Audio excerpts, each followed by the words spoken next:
যে যন্ত্রটি দেখতে পাচ্ছ এটি আমরা ল্যাবে ব্যবহার করি যখন কোনো একটা কেমিক্যাল ভেজাল থাকে এটাকে শুকানোর কাজে লাগানো হয়। আর এটার স্পেশালিটি হচ্ছে এটার নাম হচ্ছে ইলেকট্রোথার্মাল কনস্ট্যান্ট টেম্পারেচার ড্রাই বক্স, অর্থাৎ এইটা দিয়ে আমরা কোনো একটা কেমিক্যালকে শুকাইতে পারবো এবং শুকানোর সময় ওই কেমিক্যালটা কখনোই মেল্টিং করবে না, অর্থাৎ কেমিক্যালটা না গলিয়েই আমরা এটাকে শুকাইতে পারবো এবং এখানে একটা কনস্ট্যান্ট টেম্পারেচারে আমরা কেমিক্যালকে শুকাইতে পারি।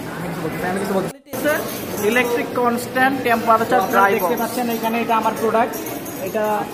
এটার ওয়েট আগে ছিল 7 গ্রামের কাছাকাছি, এখন দেখুন শুকাইয়ে গেছে। সো শুকানোর পরে এটার ওয়েট এখন কিছুটা কমে যাবে, কারণ এখানে পানি ছিল। এই পানিটা শুকানোর কাজে আমরা এখানে একটা কি বলে এটাকে thermal constant temperature dry box.